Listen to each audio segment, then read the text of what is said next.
गोविंद गोपाला भजो गिरिधर गोविंद गोपाला भजो मुरली मनोहर नंद लाला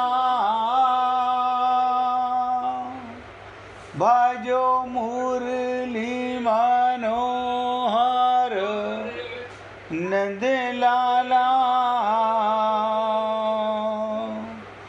भजो गिरिधर गोविंद गोपाला भजो गिरिधर गोविंद गोपाला भजो मुरली मनोहर नंद लाला भजो मुरली मनोहर नंद लाला भजो गिरिधर गोविंद गोपाला भजो गिरिधर गोविंद गोपाला बोलिए वृंदावन बिहारी लाल की जय। जय जय श्री राधे जय जय श्री राधे। सभी भक्तों से निवेदन, बहुत एकाग्रचित होकर सत्संग के प्रत्येक शब्द को पूरी एकाग्रता के साथ हृदयंगम करें। सबसे पहले राजकुमार जी का एक प्रश्न था, उस पर थोड़ी सी चर्चा आपके साथ कर लें। कल 11 जून जो मैं व्हाट्सएप पे मैसेज डालता हूँ उसमें लिखा हुआ था कि प्रभु हमारे तो हैं पर केवल हमारे ही लिए नहीं हैं, अपितु हम केवल उनके लिए हैं और उनके द्वारा निर्देशित कार्य करना ही हमारा एकमात्र धर्म है। तो राजकुमार जी ने लिख के भेजा कि कृपया बताएं उनके द्वारा निर्देशित कार्य क्या है। तो मैंने कहा भैया कल सत्संग में सबके सामने ही बताएंगे जिससे सबको लाभ मिले।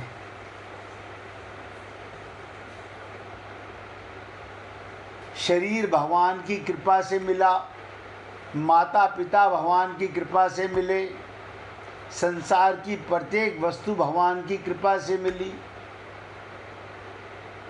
आप जो भी कुछ कर्म करते हो, जो भी कुछ कर्म करते हो, क्या उसे भगवान का मान के करते हो?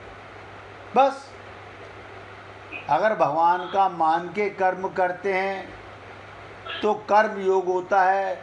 भगवान के द्वारा निर्देशित कर्म आपने किया, भगवान ने अपनी डायरी में आपके पुण्य लिख लिए।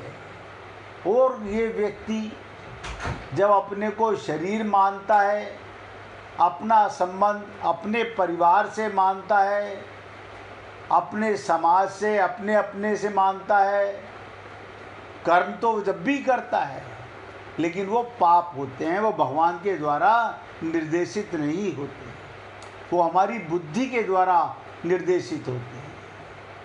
अब आप और हम लोग भगवान के अंश हैं, भगवान के द्वारा निर्देशित कर्म करना हमारा फर्ज बनता है, हमारा धर्म बनता है।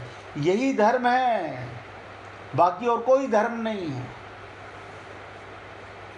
धर्म माने धारण करना। भगवान के निमित्त कर्म करोगे तो ये धर्म हो जाएगा, यानी आपका कर्म ही धर्म बन जाएगा, भगवान को पा जाओगे।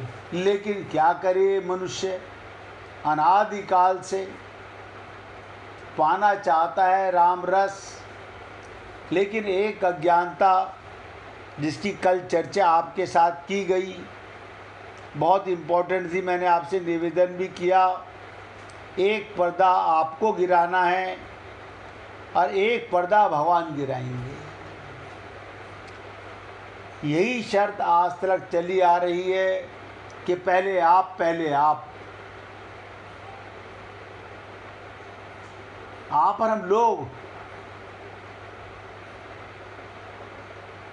और हम लोग अपने स्वरूप को नहीं जानते, भगवान को पाना चाहते हैं। अब आप बताइए, ये जड़ शरीर को भगवान मिलते नहीं, आप चेतन हो उसको आपको पता नहीं होता। इसलिए कहा गया एक पर्दा आप गिराओ, एक पर्दा भगवान अपनी योग माया का गिराएंगे। आत्मा और परमात्मा का मिलन सदा होता है, सदा। किसी से विवाह नहीं कराना, कोई रटने की जरूरत नहीं है। चूने के पानी में कितना भी मत हो, ध्यान से सुनो, चूने के पानी को कितना भी मत हो, माखन नहीं निकलता।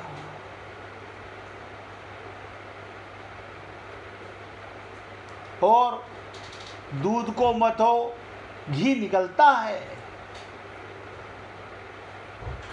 आत्मा को परमात्मा मिलते हैं, शरीर को परमात्मा कभी नहीं मिलते।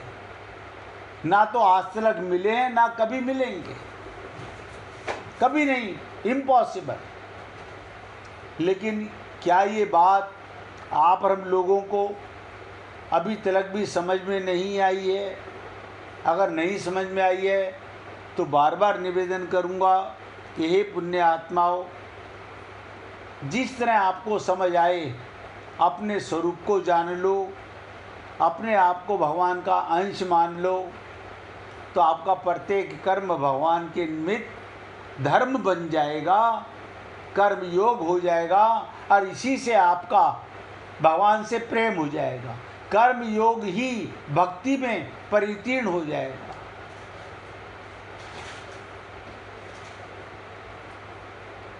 तो उम्मीद करता हूँ राजकुमार जी ने पूछा था, सबको लाभ हुआ होगा इस बात से कि अलग से कुछ नहीं करना,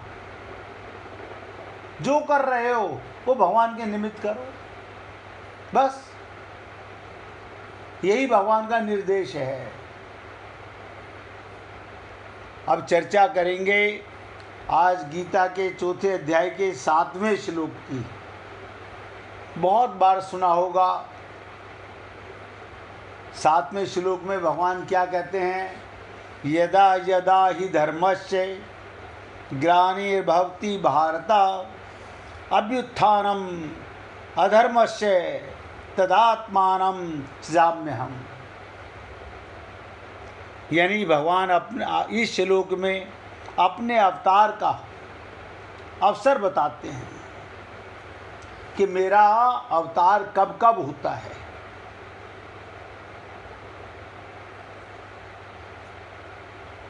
भगवान ने कहा यदा यदा ही धर्मस्य ग्लानिर्भवति भारत अभ्युत्थानम धर्मस्य तदात्मनां सृजाम्यहम्। हे भरतवंशी, खाली अर्जुन भरतवंशी नहीं है, हम भी भरतवंशी हैं। जब जब धर्म की हानि होती है, ध्यान दीजिएगा, आपको और हमको लगता होगा कि हम धार्मिक कार्य करते हैं ना, भगवान के निमित्त किया हुआ कर्म धर्म होता है। स्वार्थ के लिए किया हुआ धर्म कर्म धर्म नहीं होता, वो धर्म भी धर्म नहीं होता, वो कुकर्म होता है। और आप हम लोग अपनी बुद्धि से, हमें बुद्धि कंट्रोल करती है, हम चेतन आत्मा हैं, हमारे कारण बुद्धि के पास डिसीजन लेने की पावर है, लेकिन बुद्धि ये कैसे जाने कि मैं आत्मा हूँ? वो माइक बुद्धि है शरीर माने की। तो भगवान कहते हैं जब जब धर्म की हानि और अधर्म की वृद्धि होती है, यानी जब जब व्यक्ति स्वार्थ में कर्म करने लगता है, सकाम कर्म करने लगता है, तब तक भगवान कहते हैं धर्म की हानि होती है, धर्म घटने लगता है और अधर्म बढ़ने लगता है। तब कोई टाइम नहीं है भगवान का। भगवान कहते हैं तब मैं अपने आप को साकार रूप से प्रकट करता हूँ। किस लिए? धर्म की स्थापना करने के लिए,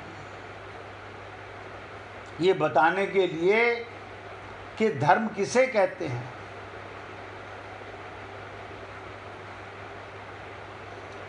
यानी आप और हम लोग अगर आज देखें अपनी बुद्धि से, अपनी आँखों से, अपने मन से, तो आज धर्म का प्रचार बहुत ज़्यादा हो रहा है, बहुत ज़्यादा हो रहा है। इतना ज़्यादा कि आप सोच भी नहीं सकते, इतना धर्म का प्रचार हो रहा है। जहाँ देखो मंदिरों में पैर रखने की जगह नहीं है।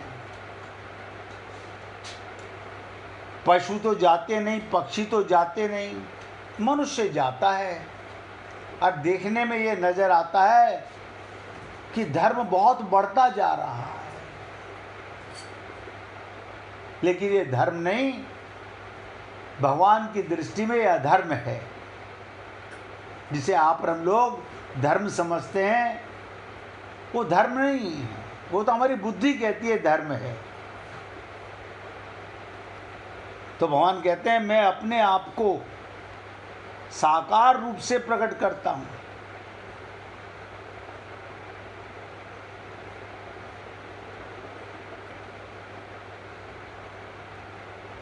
तदात्मानाम अहम आत्मानाम सृजामि।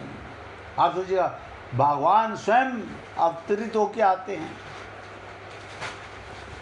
बहुत बड़ा श्लोक नहीं है, मगर समझने के लिए बहुत इम्पोर्टेंट है। धर्म की हानि और अधर्म की वृद्धि का स्वरूप है।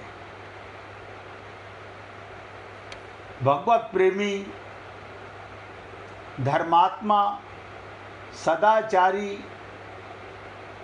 निरपराध और निर्बल मनुष्यों पर नास्तिक, पापी, दुराचारी, बलवान मनुष्यों का अत्याचार बढ़ जाना। आज की तारीख में तो धर्म करने वाले गिने चुने लोग रह गए हैं, और उन पर अधर्म करने वाले, अत्याचार करने वाले जब जब बढ़ेंगे, क्या मतलब संसार में सगुण सदाचारों की अत्यधिक कमी और दुर्गुण दुराचारों की अत्यधिक वृद्धि हो जाएगी। दिखावे का धर्म रह जाएगा। अभी तो कलयुग का पहला चरण है, 4,32,000 वर्ष का कलयुग है। अभी तो आप भगवान श्री कृष्ण को गए हुए कितने वर्ष हुए होंगे, सोच के देखो। अभी तो पहला चरण है, अभी हमारी समझ में नहीं आएगा।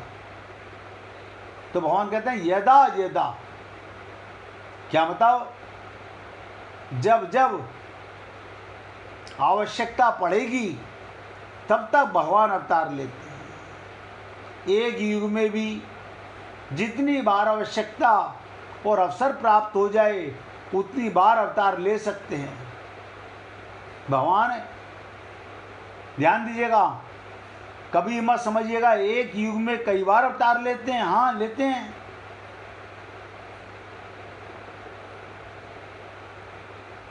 एक ही युग में कई बार अवतार लेते हैं।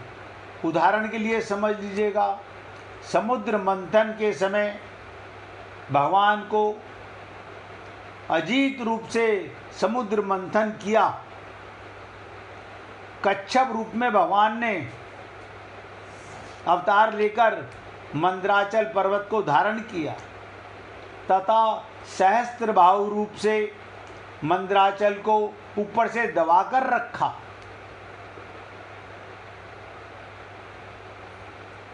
ऊपर से दबाकर रखा। फिर देवताओं को अमृत बांटने के लिए मोहिनी रूप धारण किया भगवान ने। इस प्रकार भगवान ने एक साथ अनेक रूप धारण किए एक ही युग में।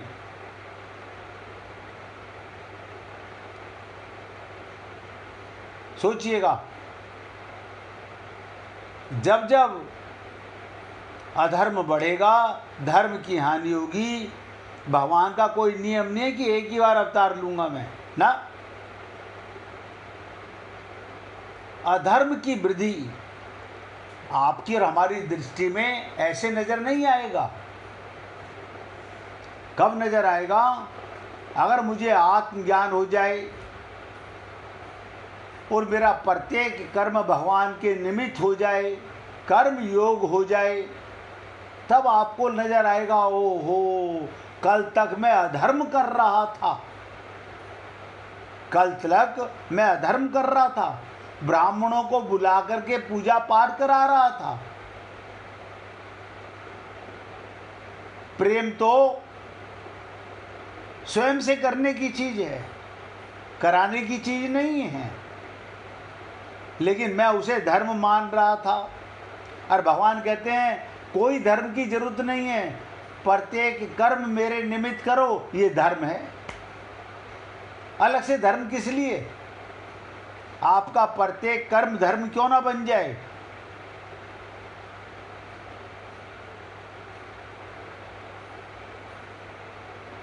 आवाज देखिएगा, कलयुग चल रहा है, अधिक मास का महीना चल रहा है। इसे पुरुषोत्तम मास कहते हैं, जिसे भगवान स्वयं अपना नाम दे रहे हैं। उसके अंदर भी लोग something is better than nothing. अभी मैं पीछे वृंदावन गया, 14 दिन वहाँ पर रहा, तो लोगों ने अपने घर में 7-7 दिन की भागवत करा रहे हैं कि पुरुषोत्तम मास चल रहा है, हम ब्राह्मण देवता को बुलाकर अपने घर में भागवत कराएंगे। पूछिए ब्रजमोहन जी। मेरा प्रश्न ये है जी, आपने कहा कुछ से अभी जो है भगवान को आप कुछ करते हो, बहुत सुंदर। लेकिन अगर उस समय आप कितने कर पाए तो बाद में कर सकते हैं। हाँ, कर सकते हो। जब जैसे अपने उसमें याद नहीं रहा। हाँ, कोई बात नहीं। देखो, अभ्यास ने कौन थे, 1 बार 2 बार 4 बार। अब मैं रोजाना एक ही त्रुटि करता रहूं? भगवान भी जानते हैं ये क्षमा जो मांग रहा है, ये कौन से हृदय से मांग रहा है, या खाली मुंह से। जैसे आजकल आपने देखा होगा, कोनी मारी, आपने इतराज किया तो सॉरी बोल दिया। ये क्षमा नहीं है। भगवान जानते हैं कि आप रियलाइज करते हो कि नहीं करते हो। और अच्छा किया आपने पूछा। तो आपकी और हमारी दृष्टि में तो हम सब धर्म का कार्य करते हैं, लेकिन अपने को आत्मा मान के प्रत्येक कर्म शरीर से करते हो, तो शरीर तो उपकरण हो गया, ध्यान दो। और कर्म भगवान के निमित्त हो गया, तो ये कर्म योग हो गया। जाने अनजाने में कहीं पर ममता में, मोह में, आसक्ति में, क्योंकि अभी अभ्यास नहीं है, कोई कर्म हो गया तो तुरंत क्षमा मांग लो, हे प्रभु। बार बार, 1 बार 10 बार मांगोगे, भगवान जानते हैं सबके हृदय को। सच्चे हृदय से मांगी हुई क्षमा भगवान नजरअंदाज कर देते हैं, अपने उसमें नहीं नोट करते। तो अधर्म की वृद्धि और धर्म का हास्य होने का मुख्य कारण है नाशवान पदार्थों में आकर्षण, नाशवान पदार्थों में क्या मतलब? शरीर मरेगा, ये नाशवान है, हाँ बिल्कुल है। इसमें आकर्षण, शरीर में आकर्षण नहीं, शरीरी में आकर्षण होना चाहिए। शरीर तो केवल उपकरण है। आप किसी को प्रेम करोगे, शरीर माध्यम तो बनेगा, लेकिन आत्मिक भाव होना चाहिए, आत्मिक भाव होना चाहिए। इसलिए नाशवान पदार्थों की ओर आकर्षण होना, जैसे माता और पिता से शरीर बनता है, ऐसे ही प्रकृति और परमात्मा से सृष्टि बनती है। इसमें प्रकृति और उसका कार्य संसार तो प्रतिक्षण बदल रहा है, शरीर प्रतिक्षण मर रहा है, संसार की प्रत्येक वस्तु हर पल मिट रही है, एक पल भी स्थिर नहीं रहती। कभी क्षण मात्र भी राजकुमार जी, या तो आप गाड़ी में बैठो या अपना मोबाइल की आवाज़ बंद करो। आ गया।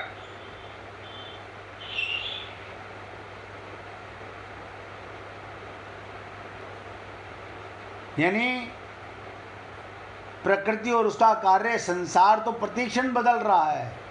आप देखो, हमने अभी नया मकान बनाया, कब इसकी नींव रखी थी? 2 साल लग गए बनने में, मिस्त्री निकले ही नहीं, तो 2 साल तो पुराना हो चुका है ये। आप कहते हो नहीं अभी तो हमें मुहूर्त करना है। कैसा मुहूर्त करना है? उसके अंदर मजदूर लोग रहे, उनके बाल बच्चे उसी में हो गए, उनके लिए तो वही घर था, उनका तो मुहूर्त हो चुका। आप कैसे बुद्धि में लगाओगे? प्रति क्षण शरीर नहीं, संसार भी मिट रहा है, बदल रहा है, कभी क्षण मात्र भी एक रूप नहीं रहता। यानी एक क्षण भी, और परमात्मा, ध्यान दो, और उनका अंश आत्मा, जीवात्मा, दोनों संपूर्ण देशों में, संपूर्ण काल में नित्य निरंतर रहते हैं। यानी ये घिसते नहीं, ये मरते नहीं,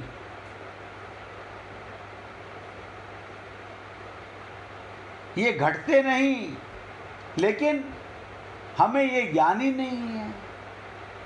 और आत्मा कहाँ रहती है? परमात्मा के साथ में। परमात्मा कहाँ रहते हैं? आत्मा के साथ में। यानी मिले हुए परमात्मा से भी मिलना कितना भारी लग रहा है। सबको मिले हुए हैं। लोग कहते हैं हमको भगवान मिलेंगे। मैंने कहा भगवान तो मिले हुए हैं, तुम अपने आप से मिल लो तो भगवान मिल जाए। तुम अपना अज्ञान का पर्दा गिरा दो, बुद्धि का अहंकार गिरा दो, अपने को शरीर मानना हटा दो, आत्मज्ञान हो जाए तो भगवान मिला हुआ है। अच्छा, फिर कोई यज्ञ नहीं करना, कोई पूजा नहीं करनी, ना ना, प्रत्येक कर्म यज्ञ होगा। मैं वो ढकोसले वाली बातें नहीं बताऊंगा आपको कि 16 सोमवार कर लो, ये दान कर लो। अरे आपका जब सृष्टि में कुछ है ही नहीं, सब कुछ भगवान का मान लो, तो तेरा तुझको अर्पण हो गया दान। अपना मत मानो, तेरा तुझको अर्पण। परमात्मा तथा उनका अंश जीवात्मा दोनों संपूर्ण देश, संपूर्ण काल आदि में नित्य निरंतर रहते हैं। अब एक भक्त ने हमसे पूछा, सुबह अपना पार्क में घूमते समय, कि प्रभु एक बात बताइए, फिर परम पद किसका होता है? मैंने कहा जीवात्मा का परम पद होता है। बोले वो तो हम हैं। मैंने कहा अगर आपको पक्का पता चल जाए मैं जीव आत्मा हूं तो आपका परम पद होगा। जब तक आप अपने को शरीर मानते रहोगे और पूजा पाठ अर्चना उपासना भटकाव में लगे रहोगे तब तक बुरा मत मानिएगा। भटकाव ही रहेगा, आना जाना लगा रहेगा। शरीर में रहना पाप नहीं है। शरीर तो भगवान की कृपा से मिला है, माँ बाप के माध्यम से मिला है, उनको नियुक्त किया गया हमारे पालन के लिए, वो भी भगवान ही कर रहे हैं। इनमें कभी किंचन मात्र भी परिवर्तन होता ही नहीं है। यानी आत्मज्ञान होते ही परम पद हो गया। क्यों? मुझे आत्मज्ञान हो गया मेरा परम पद।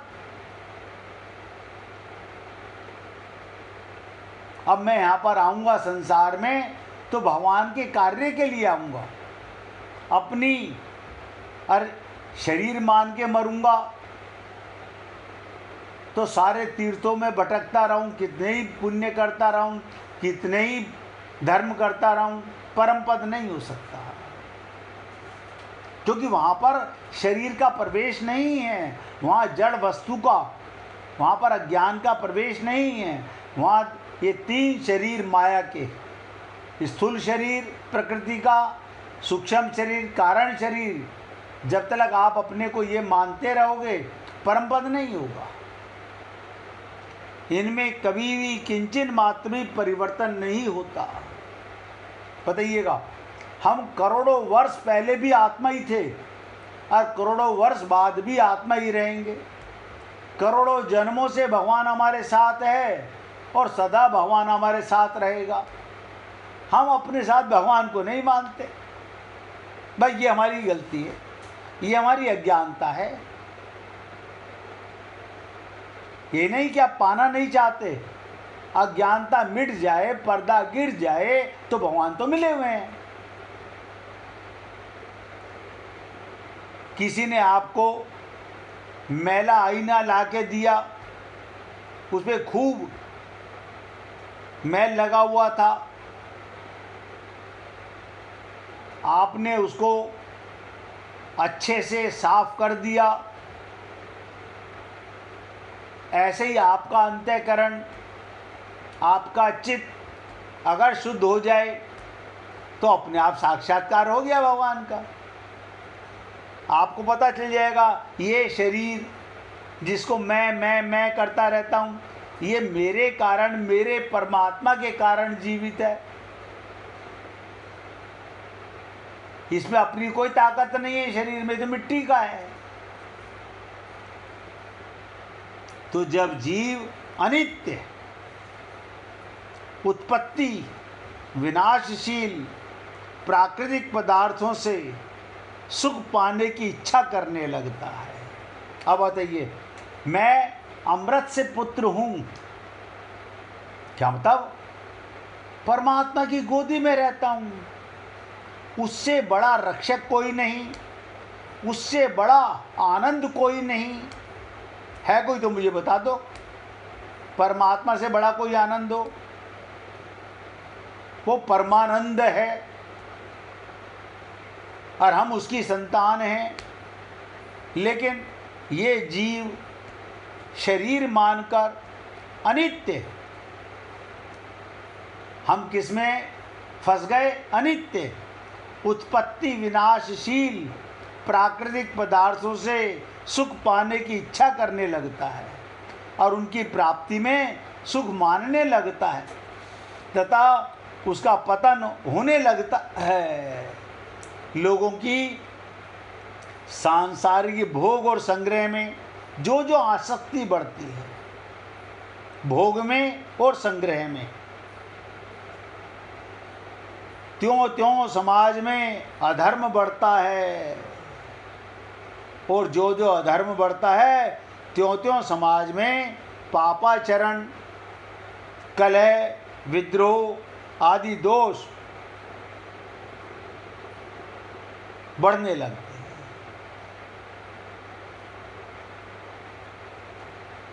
तो कहने का तात्पर्य, आप और हम लोग बार बार सोचें, हम भगवत प्राप्ति करना चाहते हैं तो क्यों नहीं कर पा रहे।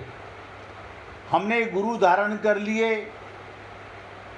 लेकिन गुरु की मानेगा कौन।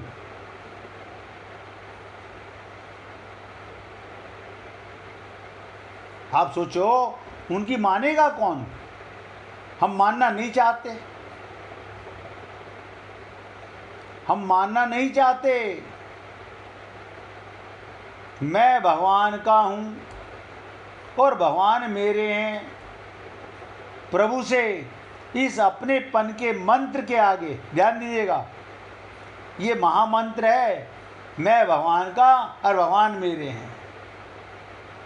प्रभु से अपनेपन के मंत्र के आगे संसार की सभी योग्यता, पात्रता और अधिकारिता व्यर्थ है,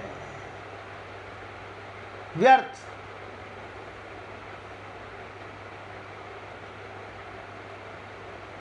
और आप और हम लोग भगवान के हैं, फिर पता नहीं हमारी बुद्धि के अंदर, हमारे चित्त में अज्ञानता कैसे भर गई। और भगवान ही मेरे हैं। त्वमेव सर्वम मम देव देवा। ये संसार में आप और हम लोगों को जितने भी नातेदार मिलते हैं, रिश्तेदार मिलते हैं, बच्चे मिलते हैं, माता पिता मिलते हैं, त्वमेव सर्वम, ये सब भगवान ही तो बने होते हैं। आप देखो 9 मास तक माँ गर्भ में बच्चे को रखे और बाहर निकलने पर वो जीवित ना रहे, मर जाए, है कोई संसार की माँ जो उसे घर में रखेगी। आप बताइए, कोई रखेगा। तो हमारे घर में जो रहते हैं उनमें हम परमात्मा को नहीं देख सकते क्या। आपके जितने भी रिश्ते हैं वो भगवान से ही तो हैं। हर रिश्ता भगवान के साथ बनाइए, मानिए, आपके आचरण अपने आप शुद्ध हो जाएंगे।